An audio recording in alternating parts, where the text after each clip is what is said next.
When you start to feel better as you're recovering from depression, it can be a tremendously relieving feeling, almost like you're finally catching your breath after you've been underwater for a while. It provides a tremendous sense of relief. But one thing that people often don't recognize is that as your mood starts to improve, not everything goes smoothly, and depression will set traps for you that will set you up to experience potential relapse in your depression symptoms. And some of these traps can happen as you start to feel better, even though you're doing everything that you should be doing in your recovery. So in today's video, we're going to talk about two common pitfalls that depression will set for you as your mood starts to improve and as you start to feel better. And it's really important to recognize these pitfalls to prevent avoidable relapses in depression. So the first pitfall is what I call testing the recovery. You might not even realize you're doing it, but it happens when you start to feel better and begin to doubt the strength of your recovery. You might find yourself asking, is this improvement real? Is this going to last? And this is completely normal. After all, you've just gone through something really difficult, and it's hard to trust that feeling better is now a permanent state. But the problem is, when you start to doubt your recovery, you can end up testing it. And the way this looks is by intentionally revisiting old negative thoughts or patterns or behaviors, just to see how much better you really are. It's almost like you're poking a wound to see if it's still sore. So, for example, let's say someone's feeling pretty good after a couple of weeks of hard work and therapy. They've been setting small goals and they see that their mood has started to improve. But then they start to wonder, am I really better, or is this just a temporary blip?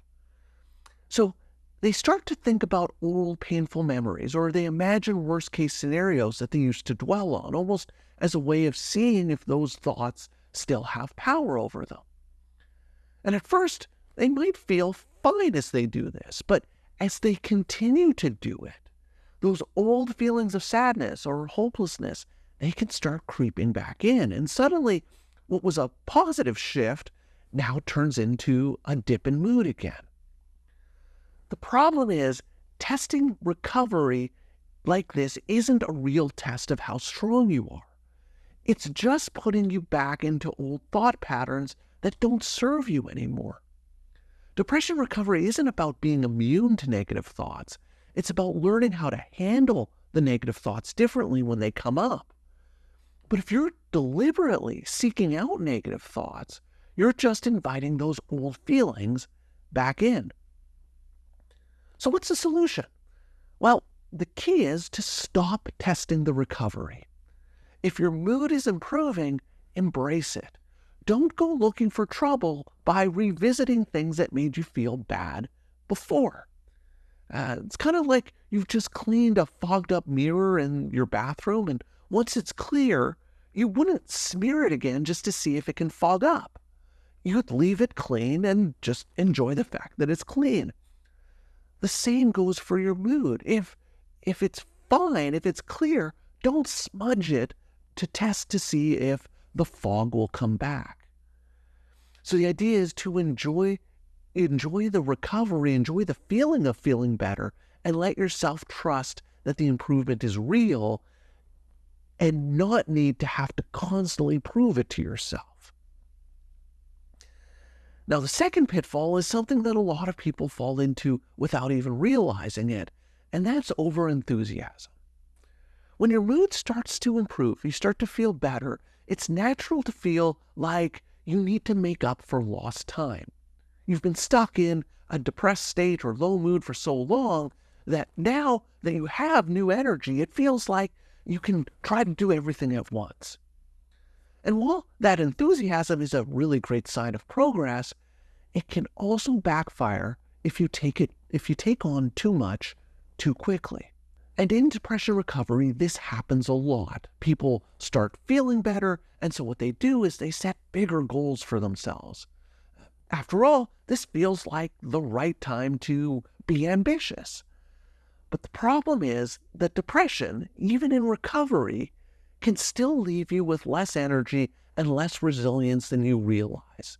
So when you take on too much, whether it's in work life or your social life, or you set big personal goals, what can end up happening is you end up feeling overwhelmed by trying to do all of these things, and that can lead to a drop in mood. So imagine I've been working my way slowly out of depression. I've been setting small goals. Maybe I've been going for short walks, or making an effort to spend some time with close friends, or I've been managing to keep up with a few tasks at work. But now I feel better. So I decide that I need to ramp things up in my life. Suddenly, I try to work extra hours. I sign up for a big event, and I reconnect with every friend I've lost touch with when I was depressed. And this can feel really exciting at first, maybe for the first week or two. But then I start to notice that I'm feeling really tired and exhausted and down, and I'm now struggling to keep up with the new demands that I've placed on myself. And now I start to feel disappointed, and that disappointment starts to lead into a feedback loop where I feel like a failure again, I've lost my confidence, and I spiral back into a depressed state. And this is what I call the try harder trap. When you feel better, the temptation is to push yourself harder, thinking it will accelerate your recovery. But the truth is, trying harder in this case often just sets you up for disappointment because you're reaching beyond what's realistic at that moment. So the solution to this pitfall is about finding balance. When your mood improves, it's a good thing to set goals, but it's critical to make sure those goals are manageable. You don't need to prove to yourself how far you've come by taking on the world all at once. Recovery from depression is about steady, consistent progress, not trying to sprint to a finish line. So imagine if you were learning to play a musical instrument after you hadn't played an instrument in a really long time. You wouldn't immediately try to perform some complicated piece in front of an audience of strangers. What you'd do is you'd probably ease back, gradually increasing the difficulty of what you play as your skills improve. Recovery from depression is no different. Just because you're feeling better doesn't mean you need to dive into every challenge head first. Gradual progress is what will keep you moving forward without burning out or feeling discouraged. So as your mood starts to improve during depression, keep an eye out for these two common traps: testing the recovery and overenthusiasm. Both of these pitfalls can sneak up on you when you start to feel better, and if you're not careful, they can really lead to depression setbacks. The key to avoiding both of these pitfalls is balance. Balancing your optimism with patience and your goals with being realistic. And as long as you stay aware of how these traps can work and think about how you're approaching your recovery, you're going to be able to keep moving forward without falling back into old habits and without overwhelming yourself. And if you want to learn more ways about setting realistic goals that you're going to be able to achieve almost with certainty, I'd encourage you to check out this video. So that's all for today's video. As always, thank you for making it all the way to the end of this video, and I will see you in the next one.